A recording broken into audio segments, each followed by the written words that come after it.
ఇది బేసిక్గా నేను state forest department wild life wing నుంచి వచ్చాను. ఇక్కడ ఉన్న ఈ సంఘటన ఏదైతే జరిగిందో ఒక ఫ్రైడే నైట్ జరిగింది ఈ సంఘటన. సాటర్డే నుంచి మన స్టాఫ్ లోకల్ ఎవరైతే ఉన్నారో అఫీషియల్స్, మన సిసిఎఫ్ తిరుపతి, అలానే డిఎఫ్ఓ తిరుపతి, టీటీడీ వాళ్ళ డిఎఫ్ఓ, వీరందరూ ఆ సంఘటనా స్థలం వెళ్ళారు, చూశారు. బట్ బేసిక్గా ఏంటంటే ఎలాగ మనం కోఆర్డినేషన్ చేస్తే బాగుంటుంది, ఒక లాంగ్ టర్మ్ స్ట్రాటజీ ఎలా ఉండాలి, షార్ట్ టర్మ్ స్ట్రాటజీ ఎలా ఉండాలి అని ఆలోచన చేశాము.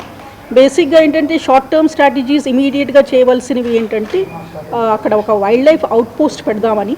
వైల్డ్ లైఫ్ అవుట్ పోస్ట్ ఎలా ఉండాలి అంటే 7th మైల్ దగ్గర ఒక అవుట్ పోస్ట్ పెట్టిన తర్వాత అది ఫుల్లీ ఫంక్షనల్ చేయడానికి ఒక 2 వెటనరియన్స్, అలానే ఒక మొబైల్ రెస్క్యూ వ్యాన్, ట్రాంక్లైజింగ్ ఎక్విప్మెంట్, బేసిక్గా డాటింగ్ కానీ క్యాప్చర్ చేయడానికి కానీ, అలానే డేటా మానిటర్ చేయడానికి. ఆ చుట్టూ ప్రాంతాల్లో మనకి 14 కిలోమీటర్స్ ఉంది ఈ ట్రెక్ పాత్. ఈ 14 కిలోమీటర్స్ దరిదాపుల ఏరియాలో మనకి ఏమేమి యానిమల్స్ అక్కడ కనిపిస్తున్నాయి అనేది డేటా తీసుకోవడానికి, మానిటర్ చేయడానికి, అలర్ట్ చేయడానికి, అంటే సర్వేలెన్స్ కానీ ఇంటెలిజెన్స్ ఇన్పుట్ ఇవ్వడానికి సెక్యూరిటీ స్టాఫ్ కానీ, టీటీడీ స్టాఫ్ కానీ, అలానే మన ఫారెస్ట్ స్టాఫ్ కానీ ఇన్ఫర్మేషన్ ఇవ్వాలి అంటే మన దగ్గర డేటా ఉండాలి. డేటా ఉండాలి అంటే మన దగ్గర కెమెరా ట్రాప్స్ ఉండాలి. ఈ జనరల్గా ప్రక్రియ ఏంటంటే టైగర్ రిజర్వ్స్లో యానిమల్స్ని రికార్డ్ చేయడానికి కెమెరా ట్రాప్స్ పెడుతూ ఉంటాం, డేటా కలెక్ట్ చేస్తూ ఉంటాం. అదే మాదిరిగా ఈ ట్రెక్ పాత్ చుట్టుపక్కల ఒక 100 మీటర్స్ విడ్త్ కానీ 200 మీటర్స్ విడ్త్లో కెమెరా ట్రాప్స్ పెట్టి ఆ గ్రిడ్స్లో పెడతామట. Camera traps left side image వస్తుంది, right side image flank information వస్తుంది.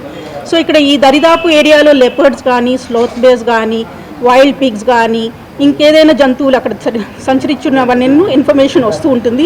24 అవర్స్ ఆ మెసేజ్ ఏదైతే ఇన్ఫర్మేషన్ మనకు ఉందో ఆ లొకాలిటీలో ఒక లెపర్డ్ కానీ ఓ స్లాత్ బేర్ కానీ తిరుగుతుంది అనే సమాచారము మనము భక్తులకి అందజేయగలుగుతాము. ఆ ఇన్ఫర్మేషన్ అది పెట్టుకొని మన సెక్యూరిటీ స్టాఫ్ కూడా అలర్ట్ అవుతూ ఉంటారు.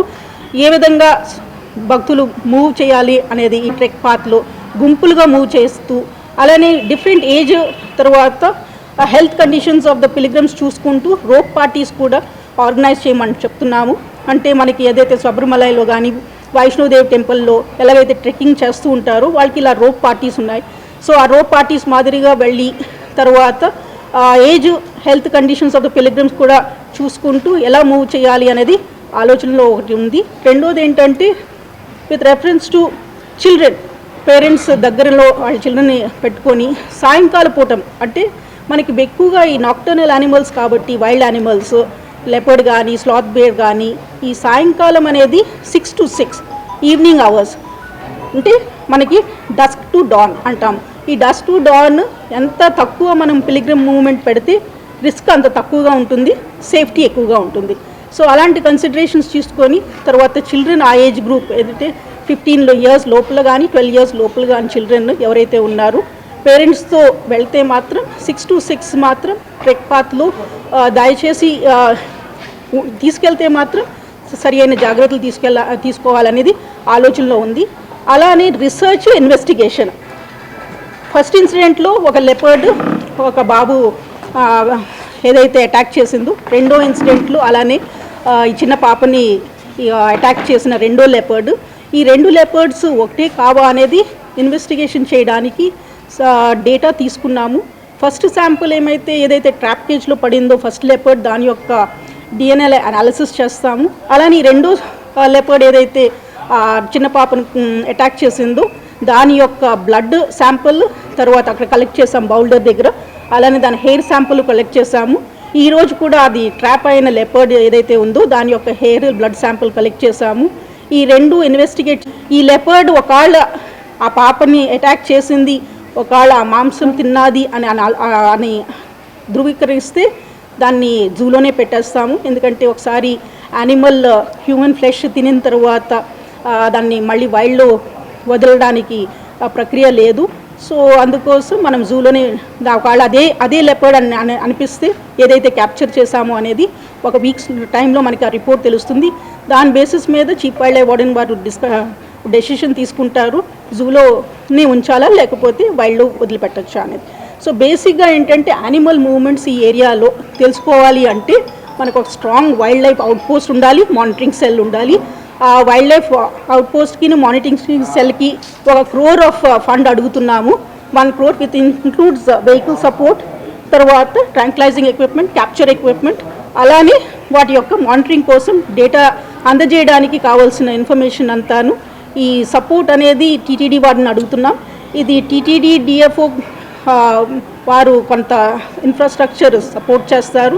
మిగతాదంతా సపోర్ట్ ఏదైతే సాఫ్ట్ సపోర్ట్ కావాల్సిందంతాను డిపార్ట్మెంట్ అంటే local DFO TTD local DFO territorial మనకి ఎవరైతే తిరుపతి ఉన్నారో వారు సాఫ్ట్ సపోర్ట్ అయితే అందజేస్తారు.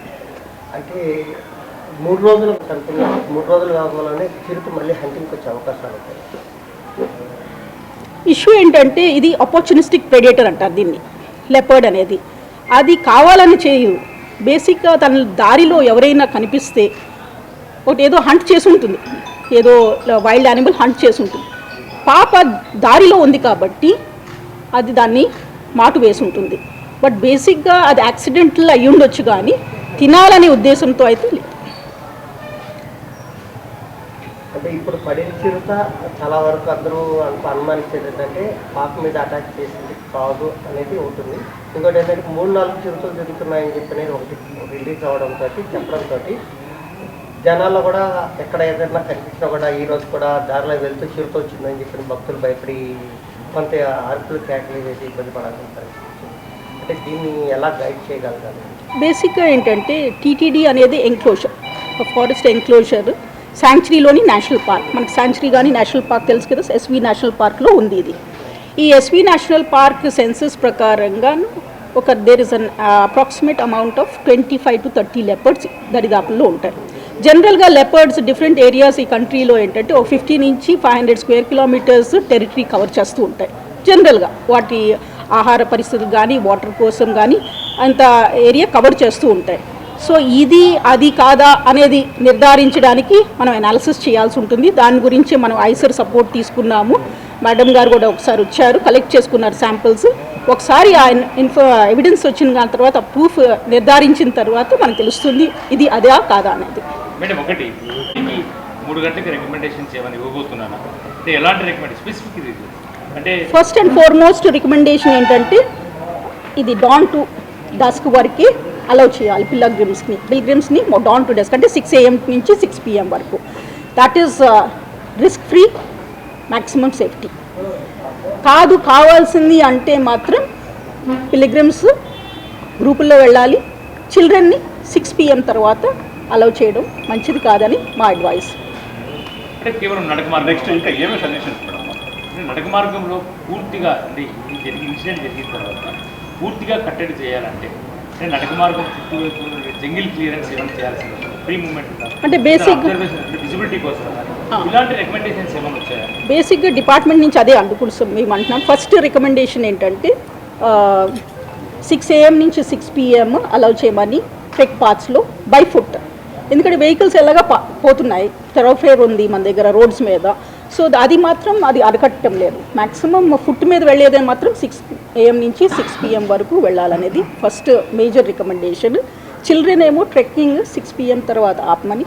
2 వీలర్స్ ఎలాగ టీటీడీ వాళ్ళు డెసిషన్ తీసుకున్నారు, ఎందుకంటే 6 PM తర్వాత ఎంప్లాయీస్ జనరల్గా 2 వీలర్స్ మీద కిందకు వస్తూ ఉంటారు. సో ఆ 2 వీలర్స్ అనేది వాళ్ళు ఆల్రెడీ డెసిషన్ తీసుకున్నారు, యాక్షన్ కూడా తీసుకున్నారు. So that was the first major recommendation. రెండోది ఏంటంటే అక్కడ వ్యూ లైన్స్ అనేది బేసిక్గా మనకి టైగర్ రిజర్వ్ ఏరియాస్ మనకి విజిబిలిటీ కోసం వ్యూ లైన్స్ చేస్తూ ఉంటాం ఒక 10-15 meters వరకు కనిపించడానికి. బట్ రాత్రప్పుడు వ్యూ లైన్స్ చేసినా చేయకపోయినా యానిమల్ విజిబిలిటీ అయితే తక్కువ ఉంటుంది. సో ఆ మొత్తం ఏరియా అంతా ఫ్లడ్ లైట్స్ పెట్టి స్ట్రీట్ లైటింగ్ కూడా ఎక్కువ పెట్టి ప్రొటెక్షన్ ఫోర్స్ కూడాను 20 meters ప్రతి 20 meters కూడాను స్టాఫ్ ఉండాలని అలర్ట్ చేయడానికి. బేసిక్గా ఏంటంటే అసలు యానిమల్స్ ఏం తిరుగుతున్నాయి అనేది డేటా మనకి కావాల్సి ఉంది. దాని బేసిస్ మీద మనము ఆ డేటాని చేరవేయాలి పిలిగ్రిమ్స్కి. పలానా చోట స్లాత్ బేర్ ఉంది, పలానా చోట లెపర్డ్ ఉంది, జాగ్రత్తగా ఉండాలి అనే ఇన్ఫర్మేషన్ కావాలి అంటే మానిటరింగ్ సెల్ ఇంపార్టెంట్. అంటే ఒకటి మేజర్గా ఉన్నది ఏంటంటే పూర్తిగా అలిపిరి నుంచి నడక మార్గం దాదాపు 7 kilometers పైగా. దీంట్లో ఎక్కడైతే పాస్ అయ్యే ఒక ఫ్రీ పాసింగ్ ఉన్న ఏరియాస్ పూర్తిగా కంచె నిర్మాణం చేయాలని ఒక ప్రతిపాదన, కొంతమంది ఏకంగా గోడలే కట్టాలని చెప్పేసి ఇలాంటి రికమెండేషన్ వచ్చినప్పుడు ఫారెస్ట్ డిపార్ట్మెంట్ చట్టాలు అంగీకరిస్తాయి. ఎలివేటర్ సిస్టమ్ అంటే ఫ్రీ పాసింగ్ కోసం Animal free passing కోసం లేదంటే elevated- భక్తులు వెళ్ళడానికి ఇచ్చేస్తారు ఇలాంటి రికమెండేషన్స్ కూడా ఏదైనా చేస్తారు. ఫెన్సింగ్ అనేది చాలా పాపులర్ రిక్వెస్ట్ మీడియా నుంచి కానీ లేకపోతే పబ్లిక్ నుంచి కానీ. బట్ బేసిక్గా ఏంటంటే మనము బేసిక్గా ఈ మానిటరింగ్ మీద యానిమల్ ప్యాసేజ్ వేస్ ఎక్కడ మ్యాక్సిమం క్రాసింగ్ ఉంటుంది అనేది నిర్ధారించిన చోటు దగ్గర మాత్రం పాసిబిలిటీ ఫర్ యానిమల్ మూవ్మెంట్ అనేది ఆలోచనలో ఉంది. దానికి ఏంటంటే ఒక research institute wild life institute of India కానీ ఇంకా మేజర్ ఇన్స్టిట్యూట్స్ ఎవరైతే కంట్రీలో దీని మీద రీసెర్చ్ చేస్తున్నారో వాళ్ళ యొక్క ఇన్పుట్స్ తీసుకొని దాని మీద ఒక ప్రణాళిక తయారు చేస్తాం. సో బేసిక్గా ఏంటంటే ప్యాసేజ్ వేస్ దగ్గర ఎలాంటి ఇన్ఫ్రాస్ట్రక్చర్ ఉంటే యానిమల్ ఈజీగా పాస్ అవుతుంది అనేది. ఇంకోటి ఏంటంటే ఫెన్సింగ్ అనేది లెపర్డ్స్కి అయితే కుదరదు. బేసిక్గా లెపర్డ్స్ ఏంటంటే పెద్ద హై ఫెన్సెస్ కూడా నెగోషియేట్ చేయగలుగుతాయి, దానికి పెద్ద ఇబ్బంది ఏం లేదు, ఎందుకంటే చెట్లు ఎక్కే జంతువులు కాబట్టి అయ్యి. సో ఫెన్సింగ్ అనేది ఉపయోగపడకపోవచ్చు, కానీ పాత్వేలో ఉన్నది ఫెన్సింగ్ కట్టడం అంటే ఏమవుతుందంటే ఎప్పుడైనా ఎమర్జెన్సీ వచ్చిందనుకోండి, స్టాంపీడ్ కానీ వచ్చినప్పుడు తర్వాత ఇలాంటివి ఏవైనా ఇష్యూస్ వస్తే మాత్రం అది కేజ్లాగా అయిపోతుంది మనుషులకి.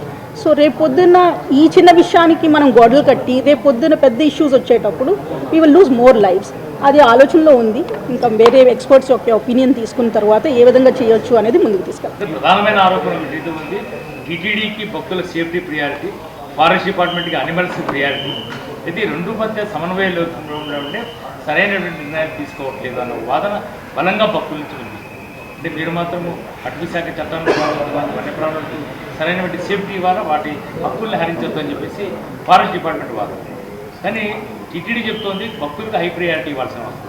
కాబట్టి వాళ్ళ రక్షణ ఇవ్వాలంటే కొన్ని కఠినమైన నిర్ణయాలు తీసుకోవాలి. అంటే శాఖల మధ్య సమన్వయంలో శాఖాపర్వంగా మనకి ఏవైతే డిపార్ట్మెంటల్గా చేయవలసింది ఇద్దరూ చేస్తున్నారు, టీటీడీ కానీ. మనం ఏంటంటే బేసిక్గా టీటీడీ అనేది ఫారెస్ట్ ఎంక్లోజర్ నేషనల్ పార్క్ శాంక్చురీలో ఉంది కాబట్టి ఆ శాంక్చురీలో ఇద్దరు కోఎగ్జిస్ట్ అవ్వాలి, మనుషులు కోఎగ్జిస్ట్ అవ్వాలి, యానిమల్స్ కూడా కోఎగ్జిస్ట్ అవ్వాలి. రెండింటికి అంతే ప్రమేయం. వాళ్ళకి human safety is more important than compare to animal safety. So బేసిక్గా ఏంటంటే రెండు కోఎగ్జిస్ట్ అయినప్పుడు రెండు కోఆర్డినేట్ చేసుకొని ఏ విధంగా రెండు సమన్వయంగా వెళ్ళే ముందుకు ఎలా ఉన్నది ఆలోచనలో ఉన్నాము. సో అందుకోసం లాంగ్ టర్మ్ స్ట్రాటజీస్ కానీ షార్ట్ టర్మ్ స్ట్రాటజీస్ రెండు వర్కౌట్ చేస్తాం డిపార్ట్మెంట్ తరఫున కానీ. అలానే ఎన్జిఓస్ కూడా వాళ్ళు ఉన్నారు. ఈరోజు 4-5 ఎన్జిఓస్ కూడా మాతో వచ్చారు ఈరోజు. వారు కూడా కొన్ని ఇన్పుట్స్ ఇచ్చారు. సో ఒక కాంప్రిహెన్సివ్ ప్లాన్ అయితే తయారు చేశాము. ఫర్ లాంగ్ టర్మ్ స్ట్రాటజీకి ఏదైతే ఉందో అది కొన్ని సంవత్సరాలకి రానున్న 10-20 ఇయర్స్ యానిమల్ పాపులేషన్స్ పెరిగితే ఏ విధంగా మనం ట్యాకిల్ చేయొచ్చు అనేది long term strategy. Short term strategy అంటే బేసిక్గా రియాక్షన్ టు ది ఇన్సిడెంట్ ఏదైందో ఇమీడియట్గా మనం ఏం చేస్తే భక్తులకి సేఫ్టీ ప్రదంగా మనం ఎంత ఇంప్రూవ్ చేయొచ్చు అనేది ఆలోచన. మారుతుందా ఫస్ట్ క్వశ్చన్. ఇవన్నీ కూడా ఎప్పుడు జరగని ఘటన. మామూలుగా రికార్డ్స్లో కానీ మీ ఫారెస్ట్ డిపార్ట్మెంట్ కానీ ఎప్పుడు మనుషులు తినదు, అది 2 lakhs వాళ్ళ జోలికి వెళ్ళదు, 4 lakhs ఉన్న వాళ్ళ జోలికి వెళ్తారు. కానీ ఈ సందర్భంలో ఏ పరిస్థితుల్లో ఈ చిరుత పాపను తిని ఉండొచ్చు, నిజంగా ఇది మేనేటర్గా మనం భావించాల్సి ఉంటుంది. బేసిక్గా ఏంటంటే leopards are known entire country కానీ వరల్డ్లో కానీ చైల్డ్ లిఫ్టర్స్. వాళ్ళు లెపర్డ్స్ చైల్డ్ లిఫ్ట్ చేస్తూ ఉంటాయి. అది ఏంటంటే స్మాల్ ప్రే, అది అన్నాను కదా యాక్సిడెంటల్ కానీ ఆపర్చునిస్టిక్ ప్రెడేటర్ అంటే బేసిక్గా ఏంటంటే ఇంకో జంతువుతో ఇది కూడా లిఫ్ట్ చేస్తూ ఉంటారు. సో ఆ ప్రమేయంలో ఈ అమ్మాయి ఆ దారిలో ఉన్నట్టుంది, అందుకోసం ఇంకో దాన్ని హంట్ చేస్తున్నప్పుడు ఈ అమ్మాయి కూడా అటాక్ చేసింది. బేసిక్గా హ్యూమన్ ఈటింగ్ లెపర్డ్స్ మనకి జిమ్ కార్బెట్ నేషనల్ పార్క్లో కానీ అన్ని చోట్ల మనం చూసాం ఇంతకుముందు కూడా. But generally leopards don't attack adults, they attack children, child lifters. ఈ రెండు యానిమల్స్ ఈ రెండు చేస్తూ ఉంటుంది. ఒకటేమో హైనా మనకి దుమ్మలగుండ అంటారు కదా, అదొకటి లెపర్డ్స్ చేస్తూ ఉంటుంది. కనుక మనకి ఇలాంటి ఇన్సిడెంట్స్ ఎక్కడా అవ్వలేదు టీటీడీలో కూడా. ఇది probably it could have been accidental death rather than anything. దాని హ్యాబిటే అది స్టెల్త్ అండ్ అంబిష్ అంటారు. లెపర్డ్ ఏంటంటే పొంచి ఉంటుంది. ఇట్ ఈస్ అంటే హ్యాబిట్ ఏంటంటే స్టెల్త్ అండ్ అంబిష్. కనిపించగానే ఏదైనా ఒక చిన్న జంతువు ఉండొచ్చు, వైల్డ్ పిగ్ ఉండొచ్చు, ఏదైనాను దాన్ని హంట్ చేసి ఆ దారిలో ఉంది కాబట్టి అయి ఉండొచ్చు అంటున్నాం. కానీ వీళ్ళ ఎలుగుబంటి కావచ్చు వాదన కూడా తెరపైకి వచ్చినారు మన వాళ్ళ ద్వారా.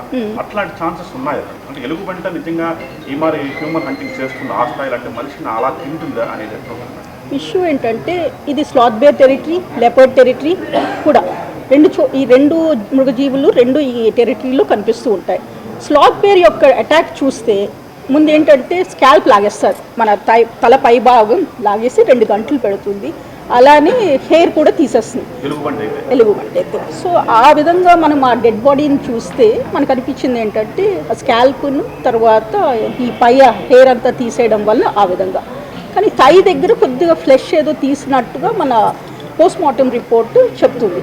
So multiple attack in span of 6 hours అయ్యి ఉండొచ్చు. We cannot confer based on evidence, అంటే ఇప్పుడు మనకి ప్రూఫ్ వచ్చిన వరకు మనం వెయిట్ చేయాల్సి ఉంటుంది. ఈ రిపోర్ట్ అనాలిసిస్ రిపోర్ట్ వచ్చిన తర్వాత probably will be able to determine. అంటే కాలినడకదారులు ఎక్కువగా దుకాణాలు అయిపోయాయి, దుకాణాలదారులు ఎక్కువగా చెత్త అంతా అక్కడే వేయడం వల్లే అడవిలో ఉన్న ఇది జంతువులు అన్ని పందులు కానీ జింకలు కానీ అవన్నీ ఈ ఫుట్పాత్ వరకు రావడం వల్లే వైల్డ్ యానిమల్స్ వాటి కోసం వచ్చి ఇట్లా మనుషుల మీద దాడి చేస్తున్నారన్న వాదన కూడా బలంగా అది టీటీడీ వాళ్ళు కూడా ఏమైనా చర్యలు ఉంటాయా? టీటీడీ అడ్మినిస్ట్రేషన్ కూడా మనం కొంత అడ్వైజరీస్ ఇచ్చాం, సాలిడ్ వేస్ట్ మేనేజ్మెంట్ మీద ఎలా చేయాలి, గార్బేజ్ ఎలా డిస్పోజల్ చేయాలి అనేది. ఇది ఎందుకంటే it's a part of smart city, Tirupati కూడా స్మార్ట్ సిటీ, మనం వేరే సిటీస్ కూడా చూస్తున్నాం garbage disposal with in 24 hours అయ్యేటట్టుగా కొన్ని అడ్వైజరీస్ ఆ మార్గదర్శకంలో కూడా ఇస్తున్నాం. షాపులు రిస్ట్రిక్ట్ చేసేదానికి ఛాన్సెస్ ఉందా లేదా? అభయారణ్యంలో షాపులు రిస్ట్రిక్ట్ చేసేదానికి ఛాన్సెస్ ఉంది కాబట్టి ఆ మేరకు ఏమన్నా టీటీడీకి అంటే ఈ ఏరియా అంతా administrative unit of TTD DFO గారు ఉన్నారు, వాళ్ళు చెప్తారు. అది చెప్పాను, ఇప్పుడు చెప్పాను. మనం అంటే ఇప్పుడు రిపోర్ట్ తీసుకుంటున్నామండి, అనాలిసిస్ చేసాము. డిఎన్ఏ అనాలిసిస్ రిపోర్ట్ వచ్చిన తర్వాత తెలుస్తుంది అది స్లాత్ బేరా లేకపోతే ఈ విధంగా లెపర్డేనా.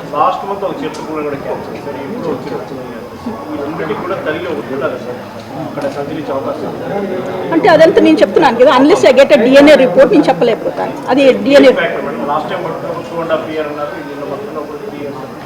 ఏదైనా ఆ లెపర్డ్స్ కంటే మీరు టైగర్స్ అంటే చారలతో గుర్తిస్తాం, ఏ టైగర్ ఈ చారలు వేరు దాని చారలు వేరు. లెపర్డ్కి కూడా స్పాట్స్ ఉంటాయి, రోజెట్స్ అంటారు, దాని ద్వారా కూడా గుర్తిస్తాం. కానీ అది చాలా లెబోరియస్ ప్రాసెస్. ఇందులో డిఎన్ఏ ఎలాగా తీసుకుంటున్నాం, అది వేసిన రెట్ట తర్వాత యూరిన్ శాంపుల్, బ్లడ్ శాంపుల్ తీసుకున్న తర్వాత పాత లెపర్డ్ దానికి కూడా కొంత అనాలిసిస్ మెటీరియల్ ఉంది. ఆ రెండు చూసిన తర్వాత ఇది అదా లేకపోతే కాదా అనేది చెప్పగలుగుతాం. అంటే ఇది పెద్ద అభయారణ్యం అండి, బయోస్ఫియర్ రిజర్వ్ మొత్తం. ఇది ఏంటంటే Sri Venkateswara national park, sanctuary, తర్వాత ఎలిఫెంట్ రిజర్వ్, ఇదంతా ఒక బయోస్ఫియర్ శేషాచలం రిజర్వ్ కింద వస్తుంది. సో అంటే ఈ లెపర్డ్స్కి చాలా పెద్ద టెరిటరీ ఉంటుంది, ఒక 50 నుంచి 500 square kilometers తిరుగుతూ ఉంటాయి. సో ఇప్పుడు ఏంటంటే మేము దాన్ని మరీ ఇంత పటిష్టంగా చేసి ఎన్ని లెపర్డ్స్ ఉన్నాయి అనేది ఆలోచిస్తాం. ఎందుకంటే 2022లో మనం లాస్ట్ సెన్సస్ చేసేటప్పుడు 2018లో మనకి మొత్తం స్టేట్ వైడ్ 500 లెపర్డ్స్ ఉన్నాయని స్టేట్ టైగర్ రిపోర్ట్ తెలిసింది. సో ఇప్పుడు ఎన్ని ఉన్నాయి అనేది లెపర్డ్స్ ఒకసారి మానిటర్ చేసిన తర్వాత ఒక 50 ఉండొచ్చు. మీరు